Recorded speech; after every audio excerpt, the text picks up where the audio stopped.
For years, Logitech, right alongside Razer, has had a total chokehold on the market, widely being regarded as one of, if not the absolute best gaming mouse manufacturers in the industry. The Logitech G Pro Superlight is probably the main reason for that dominance. With its safe shape, great software, and unmatched reliability, it's an easy recommendation for almost any game for every kind of gamer. However, there is one major downside to it. I know it, you know it, everybody knows it. It's the price. Now, for a long time, we've complacently accepted paying premium prices for flagship brands. But what if it doesn't have to be that way anymore? Being the naturally curious person that I am, I've always wanted to try different types of mice every time a new one gets out in the market. Different shapes, different weights, clicks, grips. Variety had a massive pull on me in a way. But still, of course, I do want to be practical with the money that I spend on peripherals.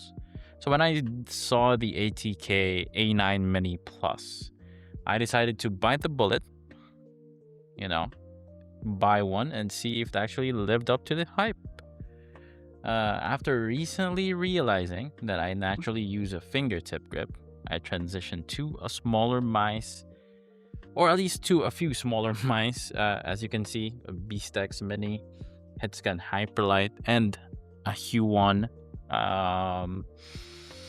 It feels way more comfortable for me, especially during fast-paced FPS games. I do play Valorant and CS. From time to time, I play in Dota 2.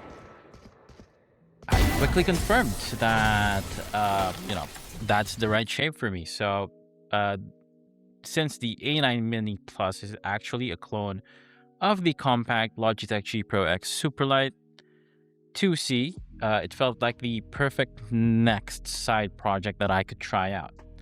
I wanted to see how wide the performance gap really is between a massive industry titan like Logitech and an affordable alternative with an upcoming rookie like ATK, considering their price tags are nowhere near each other. Yeah, basically. Before we do dive into the details, a quick disclaimer: this review is completely independent and unsponsored. I have bought this with my own personal funds. No company sent me this unit. And let's get on to the video. Now, I am posting this review about a month late, and that is actually by choice. I wanted to get a true feel for the mouse by using it as a daily driver for a couple of weeks, grinding competitive titles, at least before finalizing my thoughts and to where I stand when it comes to recommending it to possible buyers in the future.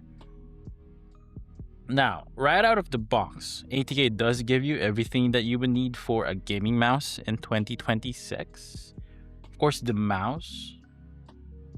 Then there would be the universal grip tapes, which I have applied to the mouse. The 8K polling USB dongle, and of course, a braided USB-A to USB-C cable. I decided to apply the included grips to see how they stacked up between my usual go-to, which is a Cicada Wings V2, which I have used for my BeastX Mini and my Headscan Hyperlight. Because, of course, I don't entirely trust my oily hands, especially with the high humidity in where I live.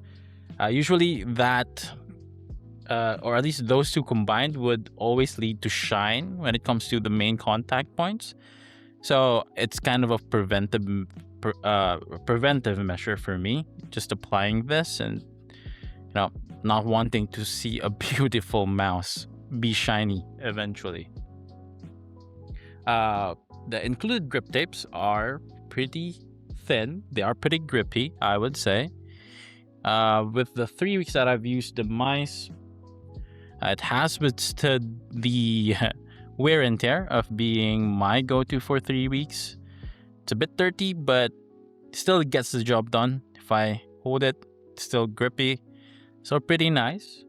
So in a way, it does hold up pretty nicely against aftermarket grips. So that's a nice addition to at least consider when buying the ATK A9 Mini Plus. Now, next up, weight and build quality. ATK does market this for 39 grams, and most likely I would not be the first person that debunks this, because when I did kind of try to weigh it, it does come to anywhere between 45 to 46, and that does include the grip tape applied and the full PTFE skates. I've seen other reviews with the PTFE skates removed, where the mice comes down 3 grams, so plus or minus 3 from the marketed 39 grams. Totally not bad. Still a light mice, but would have been really great, or at least it would have been better if ATK was more transparent about it, because it's not really a bad thing. But yeah, regarding stability, I did try generating a side flex for this really hard, but even though I try really hard to, it doesn't really give in. So build quality, very, very stable. Doesn't even sound that hollow. Side wobbles for the main clicks, just a little bit. When it comes to pre and post, pre-travel, just tiny bit before actuation, but post-travel I don't really see anything. For the main buttons, ATK implemented their own custom optical switches. Now, having previously tried Umbra and opticals on all my mice here, like the Huan, the Mini, and the Hitscan Hyperlight, once you have tried Umbra and opticals, it's kind of hard to go back to regular mechanical mouse switches. But ATK has done great with their main button choice. The aiming feels completely natural. Aiming this mouse for 3 weeks was an absolute blast. The clicks were snappy, they're light, they're responsive, and while the side buttons could use a bit more protrusion, it does kind of feel like it's a bit synced in to the shell. It does, in fact, not feel swishy at all. I tried pushing it into the shell, but no issues there whatsoever. A bit side to side wobble, but in game doesn't really affect it. This is what I use for comms, so I do click it quite a lot. So yeah, and then scroll wheel wise, rubber. There's a rubber grip. It does use TTC gold encoders. Definitely reliable. A lot of mice do use that encoder for their scroll wheels. Nothing to write home about, but it is a good nice to have at least. Now, gaming wise, specs won't really mean anything if they don't translate to the actual performance when you do use it for playing games, or at least being inside the server. As I mentioned, I've been using this mouse as my daily driver for about 3 weeks now. I've been mostly playing comp games in Ascendant and Immortal lobbies, and the performance has definitely been incredible. Because the shape does complement my fingertip grip, everything does click. The Twitch implementation, the well-balanced weight, they do kind of mesh together pretty well, if not perfectly, making micro adjustments feel effortless, and they do help me land my shots much more consistently. However, there is one important setting to be wary of, and This was definitely my mistake. Initially, I set my debounce timer to 0 ms when I first tried it out. I kept getting accidental slap clicks. Whenever I reset my mouse and brought it back down onto the desk, yeah, with a bit of force, I would say, my ADS would accidentally trigger. This definitely led to a few awkward and frustrating duels. Once I bumped up the debounce time up to 1 ms, the mouse became perfectly stable, and I haven't had a single issue since. Now, that being said, with other mice with under 0 ms debounce, I haven't had the same issue. So I'm not entirely sure if it's something that is more specific with this ATK model. Now, for the sensor, ATK went with the new flagship Pixart PAW 3955 paired with the Nordic 54L15 MCU. Now, that is a great combination. We can't probably get anything better until a new one comes out. It gives you 50,000 DPI, 850 IPS tracking, and 8K polling with the USB dongle included in the packaging. Now, I've never really noticed a massive performance difference with higher polling rates. I've always been using all my mice at 1K polling, and this just means more battery life for me, especially since the A9 Mini Plus only features a 200 milliampere battery. It does last me easily 4 to 5 days of heavy use.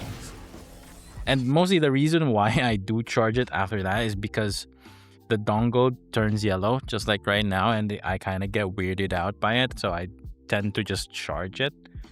But yeah, battery life, ATK has been great with battery implementation for all their mice. I've seen a lot of reviews with ATK mice, which always reports a great implementation when it comes to the battery. ATK also rolled out a feature called the virtual sensor offset, which allows you to virtually shift the sensor position forwards or backwards. Now, this is a surprise for me because honestly, I didn't see a reason to mess with it, as stock sensor placement felt perfectly fine to me. Now, I had no reason to kind of even consider tinkering with it. Every mice that I bought, that probably would be the last thing that I think about, the sensor placement, because I'm pretty much just a plug and play kind of guy. So while it is a welcome feature, I have entirely no idea how to use it or when to use it. If you guys know, please do let me know in the comments, and I'll be more than happy to try it out. Now, lastly, let's talk about the skates. ATK equipped this mouse with massive PTFE skates that cover almost 50% of the base of the mouse. Now, they do feel controlled and a bit slower than the West Lab Blue Dot skates. Sorry about that I have on my Beast-X Mini.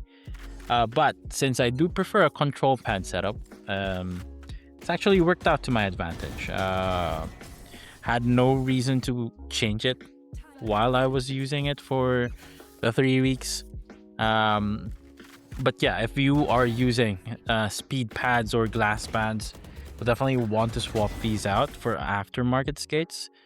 Doing so will not only just shave 3 grams of the total weight of the mouse for you, so from 36 being 43, but it will also definitely give you the glide that you've already gotten used to, or you've been more comfortable on. Now, after all is said and done, should you get the ATK A9 Mini Plus, despite the misleading 39 gram marketing, a sensor shifting feature that nobody probably asked for, this mouse is an absolute home run.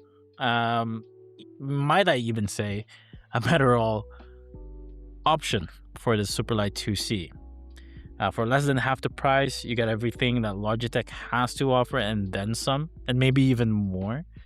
If you love the safe, the ambidextrous, the comfortable design, have small to medium hands, and use a fingertip grip. This is genuinely one of the best budget wireless gaming mice on the market, offering you at least the maximum return on your investment if you would consider peripherals an investment. Now, to wrap things up, this is my first review. I would love to know what you guys think. Drop a comment below if you have any questions. If I missed something that you were curious about, be happy to at least give you or reply to you guys in the comments. See you in the future videos. Until next time, yeah.